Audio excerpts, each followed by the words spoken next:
আসসালামু আলাইকুম এভরিওয়ান। মুন্ত্রিস্বামী গল্পে ২৬ নাম্বার পার্ট নিয়ে চলে আসলাম। তো বেশি কথা না কইয়া গল্প শুরু করা যাক। নৌরিন অবাক হয়ে তাকালো, আপনি মেহেদি লাগাতে পারেন? আয়াস মুস্কি হেসে বলল, পারি না, তবে চেষ্টা করলে দোষের কিছু নেই। নৌরিন লজ্জায় মুখ ঘুরিয়ে নিল। আমি নিজেই লাগিয়ে নিতে পারবো, আপনাকে লাগাতে হবে না। আয়াস এক ঝটকায় নৌরিনের হাত ধরে বলল, তুমি সব নিজে নিজে করতে চাও কেন? একদিন আমাকে করতে দাও না প্লিজ। নৌরিন মৃদু হাসলো। আয়াস মনোযোগ দিয়ে তার নরম হাতের তালুতে মেহেদির ডিজাইন আঁকতে লাগলো। মাঝে মাঝে আর চোখে নৌরিনের মুখের লজ্জা মাখা ব্যক্তিটি দেখছিল। আয়াস মেহেদি লাগাতে লাগাতে বলল, কাল যখন মেহেদির রং উঠবে তখন দেখো, ঠিক আমার ভালোবাসার মতোই গাঢ় হবে। নৌরিন লজ্জায় চোখ নামিয়ে হাসলো। মনে মনে বলল, এই মানুষটা কেন আমাকে বারবার প্রেমে ফেলে দেয়। কিছুক্ষণ পর মেহেদি লাগানো শেষ হলো। নৌরিন নিজের হাতের দিকে তাকিয়ে মুচকি হেসে বলল, মন্ত্রী সাহেব, আপনি রাজনীতি বুঝেন, ব্যবসা বুঝেন, কিন্তু মেহেদি আঁকতে একদম পারেন না। আয়াস ব্রুকুসকে বলল, মানে? আমি এত যত্ন করে নিয়ে লাগালাম আর তুমি বলছো সুন্দর হয়নি? নৌরিন হাসতে হাসতে বলল, একদমই না, দেখুন ডিজাইনটা কত অগোছালো হয়েছে। আয়াস নাটকীয় ভাবে নিঃশ্বাস ফেলে বলল, ঠিক আছে, তাহলে হাত ধুয়ে ফেলো। আমি চাই না আমার রূপবতীর হাতে বাজে ডিজাইন থাকুক। নৌরিন আয়াজের অভিমানী মুখ দেখে হাসি চেপে বলল, উফ, ঠিক আছে, ধুয়ে ফেলবো না, কিন্তু কথা দিন পরের বার প্রফেশনাল কারো কাছে লাগাতে দিবেন না। আয়াস নৌরিনের দিকে তাকিয়ে মুচকি হেসে বলল, কখনোই না। আমি যতদিন বেঁচে আছি তোমার হাতের মেহেদি শুধু আমিই লাগাবো, সুন্দর হোক বা না সুন্দর হোক। নৌরিন আয়াজের ভালোবাসার অনুভূতি হয়ে চুপচাপ তার দিকে তাকিয়ে রইল। হঠাৎ হাত বাড়িয়ে আয়াজের চুলগুলো এলোমেলো করে দিল। আয়াস ব্রুকুসকে বলল, নৌরিন, এটা কি করলে? নৌরিন হেসে বলল, আপনার চুল এলোমেলো করে দিলাম মন্ত্রী সাহেব, সবসময় এত পারফেক্ট থাকতে নেই। আয়াস আয়নার দিকে চুল দেখে বিরক্ত মুখে বলল, তুমি জানো আমি আমার চুল ঠিকঠাক রাখতে ভালোবাসি, এটা আবার ঠিক করতে হবে? নৌরিন চোখ বড় বড় করে বলল, ঠিক করতে হবে মানে? আমার তো আপনাকে এভাবে বেশ হ্যান্ডসাম লাগে। আয়াস রাগ দেখানোর ভান করে নৌরিনের দিকে এগিয়ে এলো। ওকে, তাই বুঝি, তাহলে তুমি দ্রুত শাস্তি পাওয়ার জন্য রেডি হও। আমার সাজানো চুল নষ্ট করার শাস্তি খুব ভালোভাবেই পাবে। নৌরিন পিছে হাঁটতে চলে, কিন্তু আয়াস তার কোমরে হাত দিয়ে এক টানে কাছে টেনে নিল। নৌরিন লজ্জায় চোখ নামিয়ে ফেলল। আর আয়াস মুচকি হেসে বলল, এবার বলো, আর কখনো আমার চুল এলোমেলো করবে? নৌরিন লাজুক সুরে ফিসফিস করে বলল, মনে থাকলে করব না। আয়াস ঠোঁটের কোণে হাসি নিয়ে বলল, তোমার দুষ্টুমিগুলো কিন্তু দিন দিন বাড়ছে রূপবতী।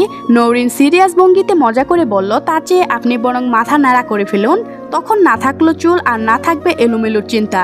আয়াস চোখ বড় বড় করে তাকিয়ে বলল, কি বললে, মাথা নাড়া করব? নৌরিন হেসে বলল, হ্যাঁ, তাহলে আর চুল ঠিক করার ঝামেলা থাকবে না মন্ত্রী সাহেব। আয়াস এবার সত্যি সত্যি রেগে গিয়ে নৌরিনকে দিকে এগিয়ে এলো। তোমার খুব সাহস হয়েছে নৌরিন, আমার সুন্দর চুল নিয়ে মজা করছো? নৌরিন পিছে হাঁটতে হাঁটতে বলল, মজা করিনি, সিরিয়াসলি বলছি। আয়াস এক টানে নৌরিনকে কাছে টেনে নিয়ে গভীর চোখে তাকিয়ে বলল, তোমার শাস্তি দরকার। এখন যদি আমি সত্যি মাথা নাড়া করে ফেলি তখন কিন্তু তুমি বেশি কাঁদবে, সেটা আমি জানি। নৌরিন আয়াজের কাঁধে হাত রেখে হেসে বলল, আপনার চেহারা এত সুন্দর, মাথা নাড়া হলেও আপনাকে রাজপুত্রর মতোই লাগবে। আয়াস চোখ টিপে বলল, তাহলে নাড়া করতেই হয়, তাই না? নৌরিন এবার সত্যিই ভয় পেয়ে বলল, না না, আমি মজা করছি, আপনার চুল খুব সুন্দর, প্লিজ নাড়া করবেন না। আয়াস মুচকি হেসে বলল, এবার বুঝলে, এজন্যই তোমার জাল কিল্লা খায়রন। নৌরিন হাসতে হাসতে মাথা নিচু করলো। আর আয়াস তার কপালে একটা আলতু চুমু দিয়ে বলল, তুমি এমনিই থেকো সব সময়, বুঝলে? 1 ঘন্টা পর আয়াস ফ্রেশ হয়ে রুমে আসলো। চুল থেকে টপ টপ করে পানি ঝরছে। শার্টের বোতাম এখনো লাগায়নি। ভিজা চুল আর পানির ফুঁটা তার শক্ত শরীরে পড়ছিল। নৌরিন তা দেখে তাকিয়ে রইল, যেন চোখ ফিরাতে পারছিল না। আয়াস তার দিকে এক ঝলক তাকিয়ে মুচকি হাসলো। ধীরে ধীরে এগিয়ে এসে কানের কাছে ফিসফিস করে বলল, মুখে মাছি ঢুকে যাবে, মুখটা বন্ধ করো রূপবতী। নৌরিন হচচিকে খেয়ে গেল। লজ্জায় গাল টুকটুকে লাল হয়ে গেল তার। তাড়াতাড়ি মুখ ঘুরিয়ে ফিসফিস করে বলল, আপনি সব সময় এসব বলার আর সময় পান না, তাই না? আয়াস হেসে বলল, তুমি না তাকিয়ে থাকলে আমি বলতাম না। নৌরিন এবার আয়াজের দিকে না তাকিয়ে চলে যাওয়া ধরল। আয়াস টান দিয়ে নিজের কাছে নিল আর বাঁকা হেসে নিজের ভেজা চুল ঝাঁকালো আর পানি ছিটকে গিয়ে নৌরিনের মুখে পড়ল। নৌরিন চোখ বন্ধ করে চমকে উঠল, তারপর মুখে হাত দিয়ে লজ্জা মাখা গলায় বলল, উফ, কি করলেন? আয়াস হেসে বলল, তোমার লজ্জায় লাল হওয়া গাল দেখে একটু দুষ্টুমি করলাম। নৌরিন লজ্জায় মুখ ফিরিয়ে নিতে চাইল, কিন্তু আয়াস তাকে সে সুযোগ দিল না। সে নৌরিনের চিবুক ধরে নিজের দিকে টেনে আনলো, গভীর দৃষ্টিতে তাকিয়ে বলল, এই লজ্জায়, এই অভিমান সবকিছুই আমারই। ভালো লাগে রূপবতী, আমি এই সব কিছুর প্রেমে পড়েছি, একবার না শতবার। নৌরিন গাল ও গলা লাল হয়ে গেল, আর আয়াস মিষ্টি হেসে তার গালে আলতো করে চুমু দিয়ে বলল, তুমি তো আমার রূপকথার রাজকন্যা। নৌরিন চুপ করে রইল, লজ্জায় সে কাঁপতে লাগলো। আয়াস তা দেখে ঠোঁট কামড়ে হাসলো। নৌরিনকে আর লজ্জা দেওয়ার জন্য সে বলল, আচ্ছা, আমাদের প্রথম সন্তানের নাম কি রাখা যায়? নৌরিন চোখ বড় বড় করে আয়াজের দিকে তাকালো। আপনি এসব কি বলছেন?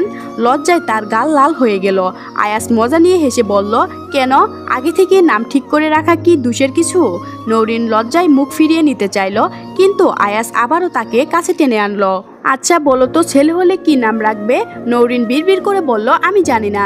আয়াস চোখ ছোট করে বলল, এটা তো ঠিক হলো না, তাহলে মেয়ে হলে? নৌরিন এবার সত্যিই পালিয়ে যেতে চাইল, কিন্তু আয়াস হাসতে হাসতে বলল, ঠিক আছে, আমি ঠিক করব, আমাদের প্রথম সন্তানের নাম হবে। নৌরিন দ্রুত হাত দিয়ে আয়াজের মুখ চেপে ধরল। একটু চুপ করবেন?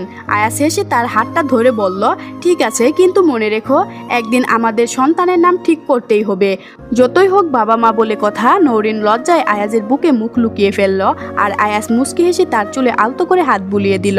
আয়াস নৌরিনের লজ্জায় লাল হয়ে যাওয়া মুখের দিকে তাকিয়ে মুচকি হেসে বলল, আচ্ছা, এখন বাদ দাও, চলো খেতে যাই। নৌরিন মাথা নিচু করে বলল, আপনি যান, আমি পরে আসছি। আয়াস ব্রুকুসকে বলল, মানে তুমি কি না খেয়ে থাকবে? নৌরিন ধীরে ধীরে বলল, না, তেমন কিছু না, আপনি আগে যান। আয়াস হঠাৎ এগিয়ে এসে নৌরিনের কপালের পাশে পড়ে থাকা চুলগুলো আলতো করে হাত কানে গুজিয়ে দিল। তারপর কোমরে হাত রেখে বলল, তুমি আমার সঙ্গেই যাবে, কোনো বাহানা চলবে না। নৌরিন আরও লজ্জা পড়ে গেল। আয়াস তার হাত ধরে বলল, চলো, পরিবারের সবাই অপেক্ষা করছে। অজ্ঞাতা নৌরিন আয়াজের সঙ্গে হাঁটতে শুরু করলো, লাজুক মুখে আয়াজের পাশে পাশে চলতে লাগলো। রাত 11টা। আয়াজও তার পরিবারের ডাইনিং টেবিলের বসে খেতে লাগলো। নৌরিন আয়াজের পাশেই বসেছিল। খাবার তুলে গিয়ে হঠাৎ অনুভব করলো আয়াজ তার পায়ের ওপর পা রেখে সাইড করছে। নৌরিন থমকে গেল, হাতের চামচ মাঝপথেই থেমে গেল। আয়াজ যেন স্বাভাবিকভাবেই খাচ্ছে, অথচ নৌরিনের মনোযোগ পুরোপুরি ওর কাণ্ডে আটকে আছে।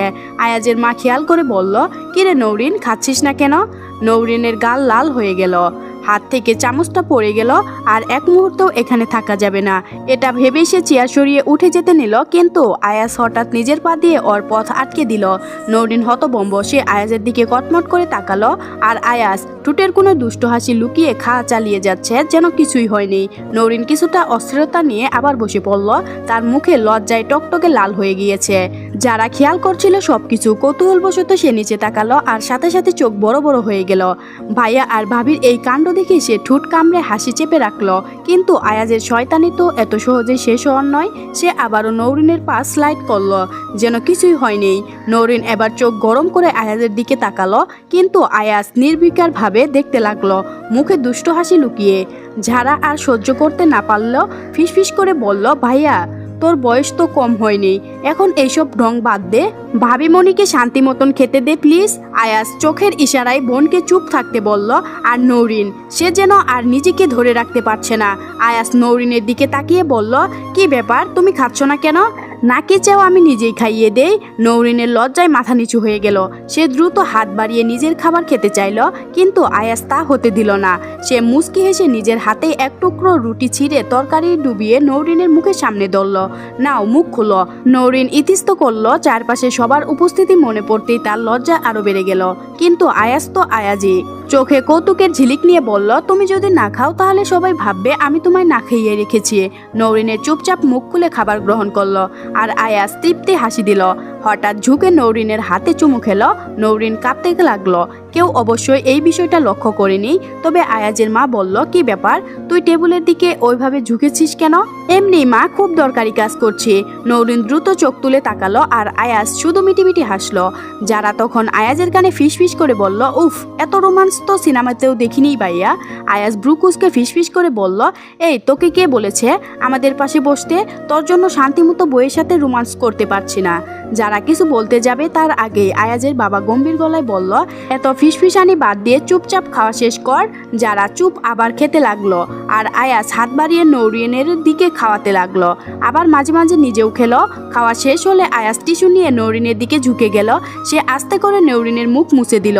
নৌরিন চমকে তাকালো, দেখলো আয়াজের বাবা চোখ বড় বড় করে তাকিয়ে আছে। এসব দেখে লজ্জায় তার গাল রঙিন হয়ে উঠল। যারা মুখ চেপে হাসি আটকালো আর আয়াজের মা শুধু মিটিমিটি হাসলেন। কিন্তু আয়াজের বাবা গম্ভীর মুখে চুপচাপ সব দেখলেন। কিছু না বলেই তিনি প্লেট সরিয়ে উঠে দাঁড়ালেন। আয়াজ বিষয়টা খেয়াল করলেও কিছু বলল না। নৌরিনও অস্থিরতা মাথা নিচু করে ফেলল। যারা ফিসফিস করে বলল, আহা, বউকে এভাবে আদর করলেও কি সমস্যা? কিন্তু নৌরিন শুধু আয়াজের হাতটা আস্তে করে সরিয়ে নিয়ে বলল, এভাবে সবার সামনে নয়, দেখলেন তো আপনার বাবা রাগ করলেন। আয়াজ হেসে বলল, ঠিক আছে, তাহলে একান্ত করব সব। নৌরিন হতভম্ব হয়ে তার দিকে তাকাতেই আয়াজ কুঁচকে যাওয়া টিস্যুটার দিকে তাকিয়ে মজা করে বলল, তবে এটা একটু ঠিকঠাক করে দাও, না হলে আরও একবার তোমার মুখে মুছতে হতে পারে। নৌরিন রেগে রুমে চলে গেল। আয়াজ পিছন পিছন গিয়ে নৌরিনকে জড়িয়ে ধরল। নৌরিন চিৎকার করে বলল, নির্লজ্জ লোক, বড়দের সামনে এসব করলেন আপনি? আয়াজ হাসতে হাসতে বলল, করলে সমস্যা কি রূপবতী? নৌরিন ধাক্কা দিয়ে তাকে সরানোর চেষ্টা করলো, কিন্তু আয়াজ তার হাত শক্ত করে ধরে থাকলো। আয়াজ মৃদু হাসতে বলল, আমি তো মজা করছিলাম, তুমি কেন এত সিরিয়াস হচ্ছ কেন বলো তো? ওকে, কথা দিচ্ছি আর কখনো এমন করব না। নৌরিন তার দিকে তাকিয়েছিল, কিছুটা রেগে কিছুটা লজ্জা নিয়ে। তবে আয়াজের কথা তার রাগ কিছুটা কমে গেল। আয়াজ হাসি মুখে বলল, চলো রাস্তা বিলাস করতে যাই। নৌরিন রেগে গম্ভীর হয়ে বলল, আপনি যান, আমি যাব না। এরপর আচমকা আয়াজ নৌরিনকে কুলে তুলে নিল। নৌরিন চমকে গিয়ে কিছুটা বলতে যাচ্ছিল, কিন্তু আয়াজের দ্রুত হাত থেকে পালানো সম্ভব ছিল না। আয়াজ তাকে চোখ মেরে বলল, কি রূপবতী, কিছু বলার আছে? নৌরিন কিছুটা হতবাক হয়ে গেল। তার মনের মধ্যে একদিকে রাগ, অন্যদিকে লজ্জা আর মায়া। আয়াজ নৌরিনের দিকে মিষ্টি হাসি দিয়ে তাকিয়ে, তার চোখে গভীর অনুভূতি ছিল। সে নৌরিনকে একেবারে কাছ থেকে জড়িয়ে ধরে বলল, তুমি জানো, তোমার হাসি আমার পৃথিবী বদলে দেয়। যখন তুমি কাছে থাকো সব কিছু সুন্দর মনে হয়। আমি প্রতিটি মুহূর্ত চাই তোমার কাছে থাকতে, তোমার সাথে হাসতে, তোমার চোখের উজ্জ্বলতা দেখতে। তুমি আমার জীবনের সবচেয়ে বড় উপহার। তোমার মধ্যে আমি যে শান্তি পাই সেটা কোনো কিছুতেই তুলনা করা যায় না। নৌরিন লজ্জায় মুখ ফিরিয়ে বলল, চুপ করুন। আয়াজ হেসে বলল, কিন্তু কেন? তুমি তো জানো তোমার হাসি এবং তোমার সঙ্গে থাকা আমার জীবনের সবচেয়ে গুরুত্বপূর্ণ সময়। নৌরিন তার দিকে মৃদু হাসি দিয়ে চোখ নামিয়ে বলল, আপনি খুব বেশি কথা বলেন। আয়াজ নৌরিনের মাথায় হাত রেখে, তুমি আমার জীবনের সবচেয়ে সুন্দর সময়। আয়াজ নৌরিনকে একটু আলতো করে নিজের কাছে টেনে নিয়ে আঙ্গুল দিয়ে আকাশের দিকে দেখিয়ে বলল, দেখো চাঁদটা কত সুন্দর। এই আলো যেন সারা পৃথিবীকে আলোকিত করে, তেমনি তুমি আমার জীবনে যেন একটা নয় আলো দিয়ে এসেছ। যতই রাত গভীর হয় ততই চাঁদ সুন্দর হয়ে ওঠে। ঠিক তেমনি তোমার সঙ্গে কাটানো সময় আমার জীবনে আরো মূল্যবান হয়ে ওঠে। নৌরিন একটু অবাক হয়ে আকাশের দিকে তাকিয়ে বলল, আপনি কি আজীবন এমন রোমান্টিক কথা বলবেন?